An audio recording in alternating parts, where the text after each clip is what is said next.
and welcome to Otaku no Video for December 14th, 2009. Thanks as always for joining me. Coming up, a review of the first volume release of Sergeant Frog, but first some news. Some manga announcements this week, quite exciting. Yoko Kamio, who created Boys Over Flowers, Hanayori Dango, she'll be starting a new manga in the March issue of Besatsu Margaret, a manga magazine. No news on exactly what this will be, but I kind of suspect some shoujo loving. Don't know about you. Meanwhile, Harold Sakuishi, creator of the rock band tribute Beck, which then became Beck Mongolian Chop Squad in anime, he'll be starting his own new manga in the next issue of Become Spirits, but we do know some stuff about this one. It'll be about William Shakespeare. Yeah. Official title is Seven Shakespeare, and yeah. Puffy collars, the whole nine. Okay. Not so happy news for IMAGI, the CGI company that made the recent Astro Boy film and the Teenage Mutant Ninja Turtles film.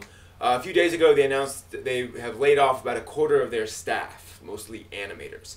Now, to provide some context, most animation companies, for reasons completely inscrutable to me, usually lay off all their animators after a big project is done. Like, they hire a bunch of animators, they get it done, and then they lay them all off. I don't understand why, but that is pretty normal. It goes back to the early days of Walt Disney Company, and it's the way it is, but although it's weird. Film-related, mildly related, but still interesting, Mark Schilling recently posted a list of his top 10 best Japanese films of 2009. Only one anime made this list, and that was Summer Wars by Mamoru Hosoda, who also did Girl Who Left Their Time. But the other movies on the list are still really interesting, and they're a really good window into Japanese cinema, modern Japanese cinema. For example, he describes Fish Story.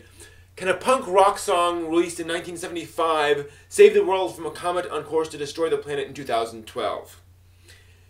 Yeah, I need to see this one too. So, finally, some Blu-ray and movie rankings. The Blu-ray Bakemonogatari Volume 3 was the number 4 most popular Blu-ray release when it came out this week. Very cool.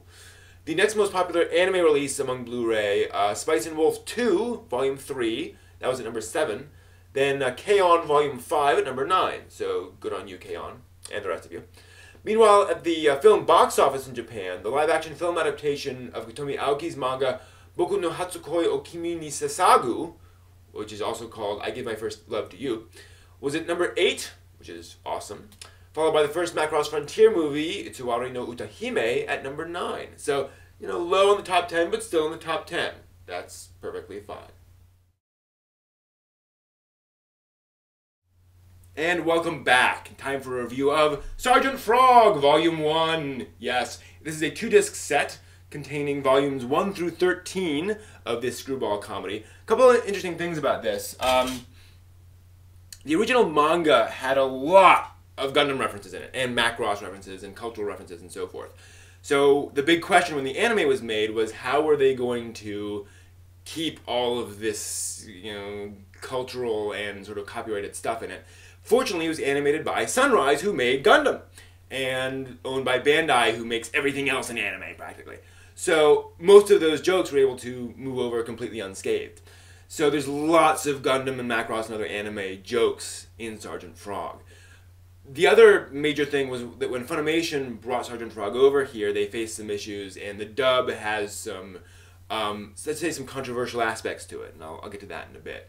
But first, a bit about Sergeant Frog. It's screwball comedy. It's aimed at a slightly younger crowd, you know, middle school, maybe grade school. It's about frog aliens who are supposed to take over the world, and then they retreat, but they leave a group on Earth, and they're all idiots, and you see where this is going. Sergeant Frog, Kiroro, is the main character, and he has this squad, and they're all idiots. Basically, that's Sergeant Frog. Animation, and this is important because it's a Sunrise show. Sunrise tends to do competent animation, straightforward but effective. They know how to do animation, and usually their animation is pretty well on model throughout. There are some, you know, examples where the animation kind of falls apart. Gundam Wing! But overall, Sunrise kind of knows what it's doing. And same thing here in Sergeant Frog. I mean, it's... and again, you know, the characters are very round and simple, so it's not hard. But they know how to do things. There's some nice bits of animation and some very flashy bits, especially with the action sequences and such. But there's nothing really memorable about it. Then again, it is a screwball comedy. I will say that Sunrise doesn't often do straight out screwball comedies like this. So they don't often do, you know, goofy googly eye stuff. And they do this here, and it all works very, very well. I mean, nothing felt out of place. It didn't feel like they were stretching for any visual styles. Everything's very cleanly executed animation-wise. And in terms of direction overall, quite a few unusual angles. Again, they're obviously put care into this, whether it works or not. They try to put care into their shows. There's some very fast editing, fast cuts, especially in those action sequences and those parody sequences. Overall, it's just very easy to watch. It's very clean, crisp animation, crisp color use of colors, and just overall, it works quite well for that. Characters, are their relationships realistic?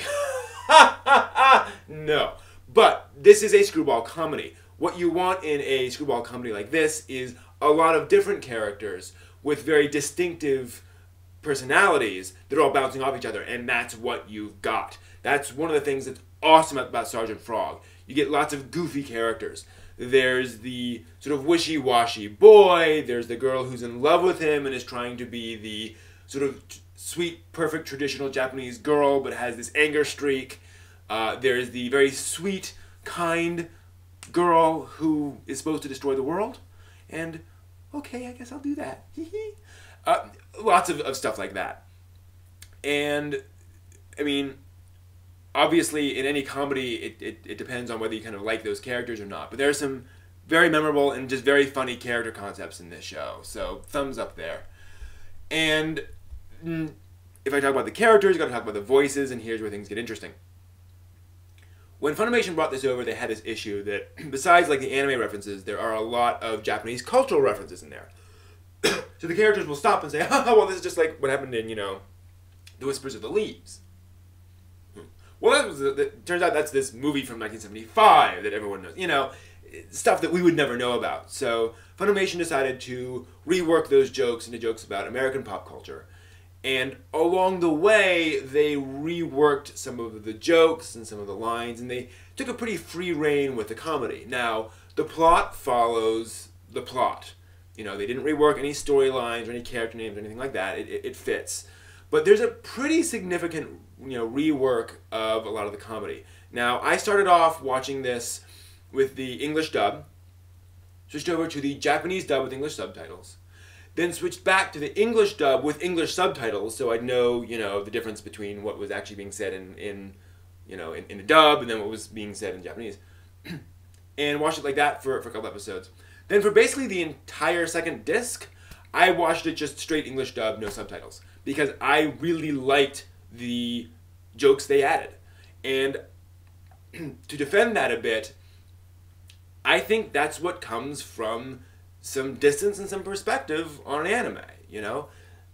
When you're working on something, that gives you one perspective. Hand it over to other folks, they get a different view on what that looks like, and sometimes they can see things the original creators couldn't. They can see opportunities for jokes that the original creators just couldn't in the billions of other things they were doing at that time. So, I'll put it this way. I think the English dub stands on its own as a funny track. It may not be accurate to the Japanese track, and you may want that, but I think the English dub stands on its own as just legitimately funny. So, that's my view. And unfortunately, again, you know, the stories remain unchanged in terms of plot. One other big advantage of Sergeant Frog is that the story moves quickly. So you get a lot of stuff going on there, and it's just, you know, very brisk. Music, appropriate, but completely forgettable. Overall, I don't know that I can recommend Sergeant Frog. I mean, part of the problem is that I came into this because I knew it had a lot of Gundam references, and I'm a huge Gundam fan. I've watched almost all of it. So it's kind of sullied that way. So it's kind of like coming in and watching a neat sci-fi or fantasy show and saying, oh, I love it because of that, but you really loved it because of the world, but not anything else. I don't know. That said, I slammed through 13 episodes of Sergeant Frog in very little time. I thoroughly enjoyed it. I laughed. There were times when I literally had to pause. I was laughing so hard. So I call that a success.